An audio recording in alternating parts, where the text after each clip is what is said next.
നമസ്കാരം. ഡോളറിനെതിരെ രൂപയുടെ മൂല്യം വീണ്ടും റെക്കോർഡ് താഴ്ചയിലേക്ക് കൂപ്പുകുത്തിയിരിക്കുകയാണ്. ഹോർമുസ് കടലിടുക്കിലൂടെയുള്ള കപ്പൽ ഗതാഗതം പുനഃസ്ഥാപിക്കാനുള്ള നീക്കത്തിനിടെ ഇറാനും അമേരിക്കയും തമ്മിലുള്ള സംഘർഷം മൂർച്ഛിക്കുകയും ചെയ്യുന്നു. അതേസമയം UAEക്ക് നേരെ ഇറാന്റെ ഭാഗത്തു നിന്നും മിസൈൽ ഡ്രോൺ ആക്രമണങ്ങൾ ഉണ്ടായതായ റിപ്പോർട്ടുകളും പുറത്തു വരുന്നുണ്ട്. ഇറാനെ ഭൂമുഖത്ത് തന്നെ തുടച്ചു മാറ്റുമെന്ന ഭീഷണിയുമായി അമേരിക്കൻ പ്രസിഡന്റ് ഡൊണാൾഡ് ട്രംപ് വീണ്ടും ഭീഷണിയുമായി രംഗത്തെത്തിയിരിക്കുകയാണ്. അതേസമയം കേരളത്തിലേക്ക് വരുമ്പോൾ നിയമസഭാ തെരഞ്ഞെടുപ്പ് വിജയത്തിന് പിന്നാലെ പുതിയ മുഖ്യമന്ത്രിയെ തെരഞ്ഞെടുക്കുന്ന നടപടികൾ AICC ഊർജിതമാക്കിയിരിക്കുകയാണ്. നോക്കാം ഈ മണിക്കൂറിലെ ഏറ്റവും പ്രധാനപ്പെട്ട വാർത്തകൾ. ഒരു മണി വാർത്തയിലേക്ക് എല്ലാ പ്രേക്ഷകർക്കും സ്വാഗതം.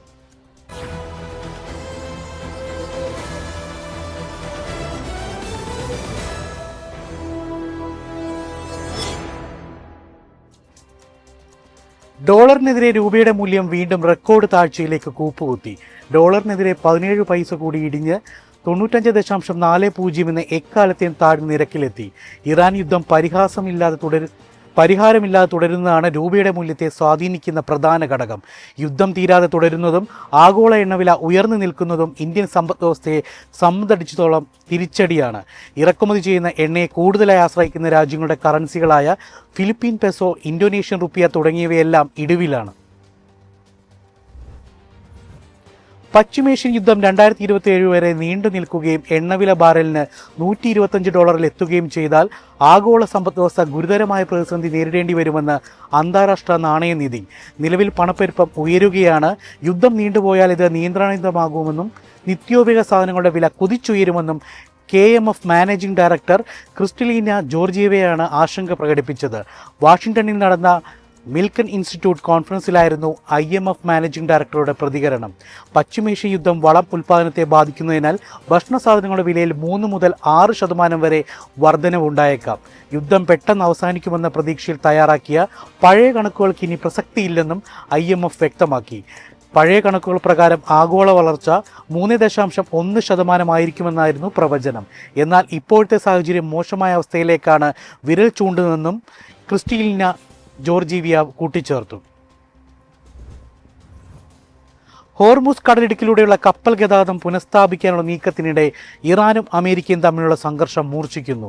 സിവിൽ കപ്പലുകളെ ലക്ഷ്യമിട്ട് 6 ഇറാനിയൻ ബോട്ടുകൾ വെടിവെച്ച് തകർത്തെന്ന് അമേരിക്കൻ സൈന്യം അറിയിച്ചു. ഇതിനിടെ ഏപ്രിലിൽ പ്രഖ്യാപിച്ച വെടിനിർത്തൽ ലംഘിച്ച് UAEക്ക് നേരെ ഇറാന്റെ ഭാഗത്തു നിന്നും മിസൈൽ ഡ്രോൺ ആക്രമണങ്ങൾ ഉണ്ടായതായും റിപ്പോർട്ടുകളുണ്ട്. ഇറാൻ വിക്ഷേപിച്ച 12 ബാലിസ്റ്റിക് മിസൈലുകളും 3 ക്രൂയിസ് മിസൈലുകളും 4 ഡ്രോണുകളും UAEയുടെ വ്യോമ പ്രതിരോധ സംവിധാനം തകർത്തു. എന്നാൽ ഫുജറയിലെ ഓയിൽ ഇൻഡസ്ട്രി സോണിലുണ്ടായ ഡ്രോൺ ആക്രമണത്തിൽ തീപിടുത്തമുണ്ടാകുകയും 3 ഇന്ത്യക്കാർക്ക് പരിക്കേൽക്കുകയും ചെയ്തു. പരിക്കേറ്റവർക്ക് ആവശ്യമായ സഹായങ്ങൾ നൽകി വരുന്നതായി അബുദാബിയിലെ ഇന്ത്യൻ എംബസി അറിയിച്ചു. നിലവിലെ സുരക്ഷാ സാഹചര്യം കണക്കിലെടുത്ത് UAEയിലെ വിദ്യാഭ്യാസ മന്ത്രാലയം സ്കൂളുകൾക്ക് താൽക്കാലികമായി അവധി പ്രഖ്യാപിക്കുകയും പഠനം ഓൺലൈൻ വഴിയാക്കുകയും ചെയ്തു. മെയ് 5 വ്യാഴാഴ്ച മുതൽ മെയ് 8 വെള്ളിയാഴ്ച വരെയാണ് ഈ മാറ്റം പ്രാബല്യത്തിലുള്ളത്. ഇറാനെ ഭൂമുഖത്തു നിന്നും തുടച്ചു മാറ്റുമെന്ന ഭീഷണിയുമായി അമേരിക്കൻ പ്രസിഡന്റ് ഡൊണാൾഡ് ട്രംപ്. അന്താരാഷ്ട്ര കപ്പൽ പാതകളിൽ അമേരിക്കൻ കപ്പലുകളെ ഇറാൻ ലക്ഷ്യമിടുകയാണെന്ന രഹസ്യാന്വേഷണ റിപ്പോർട്ടുകൾക്ക് പിന്നാലെയാണ് ട്രംപിന്റെ ഈ ഭീഷണി. അമേരിക്കൻ നാവികസേനയുടെ കപ്പലുകൾക്കോ ചരക്ക് കപ്പലുകൾക്കോ നേരെ ഇറാൻ എന്തെങ്കിലും തരത്തിലുള്ള പ്രകോപനം സൃഷ്ടിച്ചാൽ അതിന് വലിയ വില നൽകേണ്ടി വരുമെന്നാണ് ട്രംപിന്റെ ഭീഷണി. ഇറാനിയൻ സായുധ ബോട്ടുകൾ അമേരിക്കൻ കപ്പലുകൾ പിന്തുടരുന്നതായും അവയെ തടസ്സപ്പെടുത്താൻ ശ്രമിക്കുന്നതായും പെന്റഗൺ റിപ്പോർട്ട് ചെയ്തതിന് പിന്നാലെയാണ് ട്രംപ് സോഷ്യൽ മീഡിയയുടെയും വാർത്താ സമ്മേളനത്തിലൂടെയും നിലപാട് വ്യക്തമാക്കിയത്. ഇറാൻ യുദ്ധത്തെ തുടർന്നുണ്ടായ ആഗോള ഊർജ്ജ പ്രതിസന്ധി ഏഷ്യൻ രാജ്യങ്ങളുടെ സമ്പദ് വ്യവസ്ഥയെ ഗുരുതരമായി ബാധിക്കുന്നതായി റിപ്പോർട്ട്. ലോകത്തിലെ ഏറ്റവും വലിയ എണ്ണ ഇറക്കുമതിക്കാരായ ഇന്ത്യ അടക്കമുള്ള ഏഷ്യൻ രാജ്യങ്ങൾ യുദ്ധം മൂലമുണ്ടായ വിലക്കയറ്റത്തിൽ നിന്നും ഇന്ധനക്ഷാമത്തിൽ നിന്നും തങ്ങളുടെ സമ്പദ് വ്യവസ്ഥയെ സംരക്ഷിക്കാൻ ബദൽ മാർഗങ്ങൾ തേടുകയാണ്. ഊർജ്ജ പ്രതിസന്ധി തുടർന്ന് ഏഷ്യൻ ഡെവലപ്മെന്റ് ബാങ്ക് മേഖലയിലെ രാജ്യങ്ങളുടെ 2026 വളർച്ചാ നിരക്ക് 5.1% നിന്നും 4.7% കുറച്ചു. പണപ്പെരുപ്പം 5.2% ഉയരുമെന്ന് ബാങ്ക് മുന്നറിയിപ്പ് നൽകുന്നു. ലോകത്തെ എണ്ണവാതക വിതരണത്തിന്റെ 1/5 കടന്നുപോകുന്ന ഹോർമുസ് കടലിടുക്കിൽ ഇറാൻ വീണ്ടും ആക്രമണം തുടങ്ങിയത് കനത്ത തിരിച്ചടിയാണ്. കടലിടുക്ക് യുദ്ധത്തിന്റെ തുടക്കത്തിൽ ഇറാൻ ഭാഗികമായി അടച്ച ഘട്ടത്തിൽ തന്നെ ഏഷ്യയിലേക്കുള്ള എണ്ണ ഇറക്കുമതിയിൽ 30% കുറവുണ്ടായിരുന്നു. 2015 ശേഷമുള്ള ഏറ്റവും കുറഞ്ഞ നിലയിലാണ് ഏഷ്യൻ രാജ്യങ്ങളിൽ ഇപ്പോഴത്തെ എണ്ണ ഇറക്കുമതിയുള്ളത്.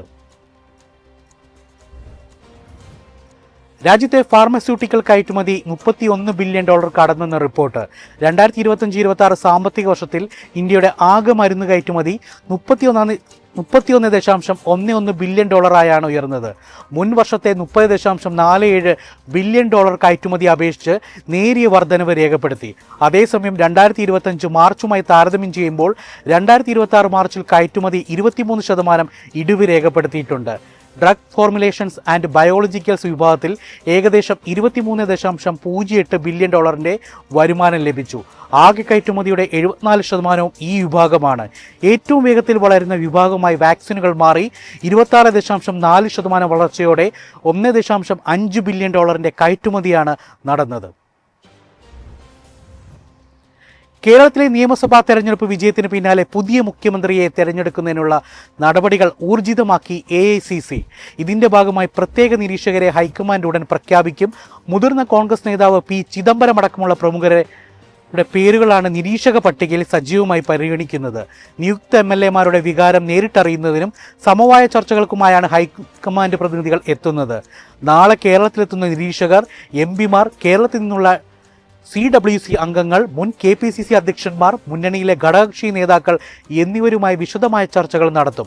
ഇതിനു പുറമെ MLA-മാരെ വ്യക്തിപരമായി കണ്ട് അവരുടെ അഭിപ്രായങ്ങൾ രേഖപ്പെടുത്തും.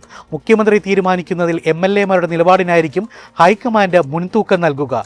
ഈ ചർച്ചകൾക്ക് ശേഷം റിപ്പോർട്ട് സമർപ്പിക്കുന്നതോടെ മുഖ്യമന്ത്രിയെ ഔദ്യോഗികമായി പ്രഖ്യാപിക്കാനുള്ള ചുമതല AICC അധ്യക്ഷൻ മല്ലികാർജ്ജുൻ ഖാർഗെയ്ക്ക് വിട്ടു നൽകും.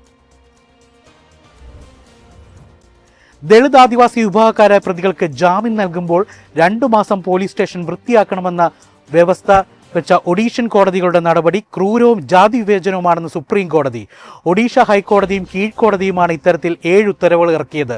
തീർത്തും മ്ലേച്ഛമായ നടപടിയാണിതെന്നും നിരീക്ഷിച്ച സുപ്രീം കോടതി ഇത്തരം ജാമ്യവ്യവസ്ഥകളെ അസാധുവായി പ്രഖ്യാപിച്ചു. ഭാവിയിൽ ഒരു കോടതിയും ഇത്തരം ഉത്തരവുകൾ ഇറക്കരുതെന്നും സുപ്രീം കോടതി നിർദ്ദേശിച്ചു. 8 കേസുകളിലായി 6 ദളിത് വിഭാഗക്കാരും 2 ആദിവാസികൾക്കുമാണ് പോലീസ് സ്റ്റേഷനുകൾ വൃത്തിയാക്കണമെന്ന ജാമ്യവ്യവസ്ഥ വെച്ചത്. ഇതു സംബന്ധിച്ച റിപ്പോർട്ടിന്റെ അടിസ്ഥാനത്തിൽ സുപ്രീം കോടതി ഇടപെടുകയായിരുന്നു. ഗൾഫിൽ യുദ്ധം മൂലം മുടങ്ങിയ കേരള സിലബസ് +1 പരീക്ഷകൾ ജൂണിൽ നടക്കും. സേ പരീക്ഷയ്ക്കൊപ്പമാകും ഗൾഫിൽ പ്രത്യേകമായി 1ാം വർഷ ഹയർ സെക്കൻഡറി പരീക്ഷ നടത്തുക. ഈ വർഷത്തെ +2 പരീക്ഷാ ഫലം 1ാം വർഷ പരീക്ഷയുടെ മാർക്കിന്റെ അടിസ്ഥാനത്തിൽ തീരുമാനിക്കാനും പൊതുവിദ്യാഭ്യാസ വകുപ്പ് ഉത്തരവിട്ടു. 1ാം വർഷ പരീക്ഷയുടെ മാർക്കുകൾ പരിഗണിച്ച് +2 വിദ്യാർത്ഥികളുടെ പരീക്ഷാഫലം പ്രസിദ്ധീകരിക്കുമ്പോൾ പരീക്ഷ എഴുതേണ്ട 592 വിദ്യാർത്ഥികളിൽ 470 പേർക്കാണ് ഉപരിപഠനത്തിന് യോഗ്യത ലഭിക്കുക. ബാക്കി വരുന്ന 122 വിദ്യാർത്ഥികൾക്ക് ജയിക്കാനുള്ള 30% മാർക്ക് നൽകാൻ എന്ത് നടപടി സ്വീകരിക്കണമെന്ന തീരുമാനം സർക്കാർ പരീക്ഷാ ബോർഡിന് വിട്ടു നൽകുകയും ചെയ്തു. 1ാം വർഷ പരീക്ഷയുടെ മാർക്കിന്റെ അടിസ്ഥാനത്തിൽ ലഭിക്കുന്ന റിസൾട്ടിൽ തൃപ്തിയില്ലാത്തവർക്ക് ജൂണിൽ സേ പരീക്ഷയ്ക്കൊപ്പം എഴുതാൻ അവസരം നൽകുകയും ചെയ്യും. ഇത് ആദ്യ ചാൻസായാണ് പരിഗണിക്കുക. കനത്ത ചൂടിന് ആശ്വാസമായി സംസ്ഥാനത്തെ വേനൽ മഴയെത്തി. പകൽ കനത്ത താപനില അനുഭവപ്പെടുമ്പോഴും രാത്രിയിൽ മഴ ലഭിക്കുന്നത് വലിയ ആശ്വാസമാണ്. വെള്ളിയാഴ്ച വരെ സംസ്ഥാനത്ത് മഴ മുന്നറിയിപ്പുണ്ട്. ഇന്ന് ഒറ്റപ്പെട്ട ഇടങ്ങളിൽ ഇടിമിന്നലോട് കൂടിയ മഴയ്ക്കും മണിക്കൂറിൽ 40 മുതൽ 50 കിലോമീറ്റർ വരെ വേഗതയിൽ ശക്തമായ കാറ്റിനും സാധ്യതയുണ്ടെന്ന് കേന്ദ്ര കാലാവസ്ഥാ വകുപ്പ് അറിയിച്ചു. സംസ്ഥാനത്ത് സ്വർണ്ണവിലയിൽ ഇടിവ്. ഗ്രാമിന് 40 രൂപയും പവന് 320 രൂപയുമാണ് ഇന്ന് കുറഞ്ഞത്. ഇതോടെ 1 പവൻ സ്വർണത്തിന് 1,09,400 രൂപയും ഗ്രാമിന് 13,675 രൂപയുമായി. 18 ക്യാരറ്റ് സ്വർണ്ണവിലയിലും ആനുപാതികമായി കുറവ് രേഖപ്പെടുത്തി. 18 ക്യാരറ്റ് സ്വർണം ഗ്രാമിന് 11,240 രൂപയും പവന് 89,920 രൂപയുമാണ് ഇന്നത്തെ വിപണി വില. വെള്ളി ഗ്രാമിന് 255 രൂപയിലാണ് വ്യാപാരം. ഇതോടെ 1 മണി വാർത്ത പൂർണ്ണമാകുന്നു. ഇനി മാർക്കറ്റ് അപ്ഡേറ്റ്സ് കാണാം. നമസ്കാരം.